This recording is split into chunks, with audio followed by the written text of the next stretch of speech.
This is Fiskars Friday on Thursday on Debbie's Dare, and today I want to answer a question that someone had about the Fiskars Rotary trimmer. They were wanting to know, what can you do with the Fiskars Rotary trimmer besides cut fabric? Well, you can cut paper and chipboard with it. This is the one that I use. They come different ways, different styles, different designs on it. You can see where I've been working on it with my project today. Yay! Let me show you what I did with it. And you'll see it posted also. Probably see that first before you see me. But I did a layout of my son. Yay, he's 2 here. He's now 16 and a lot bigger. I picked this old, the older Karen Foster paper, which I believe it's timeless. Honest, it is. But see that top piece right in here? You see all the shapes that are there? I want to show you how to make that using your rotary trimmer and a self-healing mat that's meant for the rotary trimmer. Okay? And you can see it's been stamped, it's been embellished, it's 2 different colors. It's just awesome. So I'm going to bring you down, and we're going to get started. Yay, get started. The other jokes were easier on the take 1. This is your Fiskars Rotary trimmer. I'm going to turn it around this way. As you can see, whenever the blade is up, you're not going to get hurt. You're not going to cut either. So be careful. And then this lever just pushes down, and all that does is move your blade down so that it is ready to use. Again, this is it'll just pop it back up, like so. What I did is I took a strip of chipboard, something I just found, came in one of my packages or something. You can see it's very thin. Just took a 1-inch strip. I covered it completely with adhesive. You can even see where I've let it come over the edge a bit. And then I just adhered it to the back of a piece of basil paper. That part's easy, not a problem. I'm going to take my ruler. This one happens to measure 16 inches, but you can use a 12-incher because we're only going 12 inches. I'm going to line this up with my chipboard that's laying here so that I don't accidentally go off track, I hope. And I'm just going to make sure to give this enough pressure, maybe do it a little bit back and forth, because especially when you're going through adhesive that you overdid with. Ta-da, ta-da, ta-da. And you pull this side off. Ta-da! Now turn your rotary piece around. Isn't this neat? I don't even have to move my stuff. A beautiful cut. I can take it off and show it to you. A beautiful cut. If you find little pieces where you missed, you just go back and freehand take it off. Okay? Not a problem. Now what I'm going to do, and I'll hold this up and show you, is this particular mat, and it's very dirty because I use it all the time, this particular mat that turns like that, and I love it because I don't have to move anything that's on it, I just have to move my mat. But it has these grids that go diagonally as well as you get your straight grids. We're going to use both the up and down grids and the angle grids. That's what's fun about using these kind of self-healing mats, is getting these angles in here. And there's other rulers and stuff out there that you can get angles with, and as far as Fiskars, they have some wonderful stuff. This just happens to be the one I'm using. So what I'm going to do is I'm going to bring it down, because just according to what angles that you want. If you want smaller angles and tighter, fine. If you want wider angles, like what I want, take it down to here. And you're going to see where we're going to slice on these different angles. So I don't have to draw lines. All I have to do is take my rotary cutter and cut away at it. Okay? So I'm going to put this on my mat. Can you see? Okay, you can. Use my free ruler. Fiskars also has rulers that have, if you go over to the sewing section, has rulers that will do measurements and stuff like this too and give you some angles.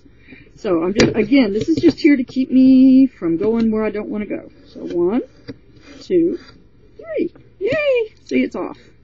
I sort of like to keep them in order because it's going to be like putting together a puzzle piece. Again, right here is another angle, and I'm going to line it up and do my 1, 2. Ah, that one only did on 2. Yay! And make sure to keep this on. Here's another angle that I want to cut, and you can skip an angle. You can turn it a different way. You can make it closer, shorter, however you want to do it. Let's do 3 times again. 1, 2. Nope, it did it in 2. Now here, I thought, oh, I don't want that wide gap right here, so I'm going to go up and down and make this one sort of a piece. 1, 2. Hey, we got that one on too, also. And I love this. This is fun. At least I found out today it was fun. Okay, come on, folks. Let's go through this one. Getting to the end, it gets a little harder. There we go. All the pieces are cut out. Let's switch this back around. What I'm going to do is bring it back down to my down to the grid where I cut it at, so I can put my pieces back together in order that I can put them on my page properly. So I just take that real quick, and you'll be able to see, because you can put your grids back, your puzzle pieces back in by your grids, which I didn't catch the first time around because I did a little different on this one than I did on the very first one. I just cut different lines and made a different design. So I put all of these together, and I have my border. There you can see the border. Now what I did is I went and did a second one with a darker color. So I actually have two pieces cut identically the same, so make sure you cut back on the same lines. If you don't know which lines you did, this would be a good time to go through and just put like a little rain dot, a teeny tiny rain dot on each line so you know where exactly you cut. And you have all these different puzzle pieces. And what I did on my layout is actually mixed up the lighter colors with the darker colors. Then I took the light colors, and so let's say I wanted to pull out, let's see, I want to not use that one. That one's going to end up being a dark color piece. This is probably going to be a dark color piece. Let's do this one a dark color piece. So you can see, I'll leave this one to a dark color piece. So I've got 4 pieces here. And what I'm going to do is take them out of order for just a minute. And to turn this into something so it's not just the cardstock, but you're using it for something else, we're going to use the Easy Stamp Press. I have a Wendy Becky background stamp on here.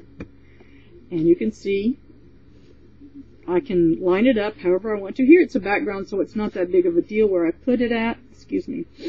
I'm just going to use my archival ink from Ranger. I just like the archival the best because I can layer on top of this if I wanted to. But right now I don't want to. I just want to get a nice little background stamp that looks a little bit knightish. Now I would normally do this on my craft mat, but since my craft mat's over there, I can't. So I'm just going to put these up close together and just give them a nice little, let's get them in some more. Don't want to waste. Put your feet down. They're not buttons. They are feet. And then you put your pressure where your stamp is at, okay?